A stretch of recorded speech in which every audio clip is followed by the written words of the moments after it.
ধোনির বিরুদ্ধে বিস্ফোরক অভিযোগ, সরব হলেন সেহবাগ। নমস্কার, সংবাদ শিরোনাম ডিজিটালে আপনাদের সকলকে স্বাগত। খেলার খবর নিয়ে আমি অঙ্কন। This channel does not promote any violence, harmful or illegal activities.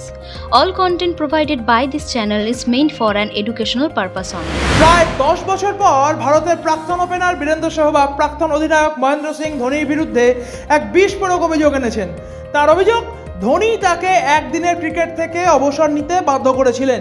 সেহবাগের দাবি, যদি সচিন তেন্ডুলকর সেই সময় তাকে পরামর্শ না দিতেন তাহলে হয়তো আরও কয়েক বছর আগে তিনি ক্রিকেট থেকে বিদায় নিতেন। একটি সাক্ষাৎকারে সেহবাগ তার আন্তর্জাতিক ক্রিকেট জীবনের সেই কঠিন সময়ের কথা তুলে ধরেছেন। তিনি বলেছেন, 2007-08 মৌসুমে অস্ট্রেলিয়ার বিরুদ্ধে ত্রিদেশীয় সিরিজে আমি প্রথম 3টি ম্যাচ খেলেছিলাম। এরপর হঠাৎই ধোনি আমাকে দল থেকে বাদ দিয়ে দেয়। তার অভিযোগ, এরপর বেশ কয়েকটি ম্যাচে তাকে খেলানো হয়নি, যার ফলে একসময় তার মনে হয়েছিল যে তাকে হয়তো আর প্রথম একাদশে সুযোগ দেওয়া হবে না। এই পরিস্থিতিতে তিনি একদিনের ক্রিকেট থেকে অবসর নেওয়ার কথাও ভেবেছিলেন। সেহবাগ সেই কঠিন সময়ে সচিন তেন্ডুলকরের কাছে তার অবসরের ইচ্ছার কথা প্রকাশ করেন।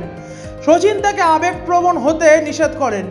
সেহবাগ বলেন, সচিন আমাকে বলেছিল, আমিও 1999-2000 মৌসুমে একই ধরনের খারাপ সময়ের মধ্যে দিয়ে গিয়েছিলাম। সেই সময় আমারও মনে হয়েছিল ক্রিকেট ছেড়ে দিই, কিন্তু খারাপ সময় যেমন এসেছিল তেমনি চলেও গিয়েছিল। তোরও একটা কঠিন সময় যাচ্ছে, এটাও কেটে যাবে। কোনো আবেগপ্রবণ সিদ্ধান্ত নিবি না, নিজেকে কিছুটা সময় দে এবং 2-1টা সিরিজ দেখ, তারপরেও যদি মনে হয় তবে সিদ্ধান্ত নিবি। সচিনের পরামর্শ অনুযায়ী সেহবাগ অপেক্ষা করেন এবং এর পরের সিরিজে তিনি আবার সুযোগ পান। তিনি সেই সিরিজে প্রচুর রান করেন এবং বিশ্বকাপে খেলার সুযোগ পান। শেষ পর্যন্ত তিনি বিশ্বকাপ জয়ী দলের সদস্যও হয়েছিলেন।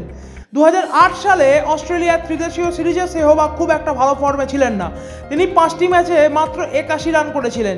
সেই সিরিজে গৌতম গম্ভীর 440 এবং সচিন তেন্ডুলকর 399 রান করে দুর্দান্ত ফর্মে ছিলেন। এই ঘটনার পর সেহবাগ 2012 সাল পর্যন্ত ক্রিকেট খেলেছেন এবং ধোনির সহ অধিনায়কও হয়েছিলেন।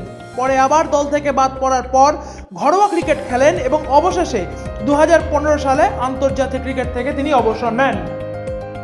শেষ হলো আমাদের খেলার খবর। এরকম আরও খেলার আপডেট পেতে সঙ্গে থাকুন। নমস্কার। আপনারা দেখছেন সংবাদ শিরোনাম ডিজিটাল, মাথা উঁচু করে এগিয়ে চলার শপথ।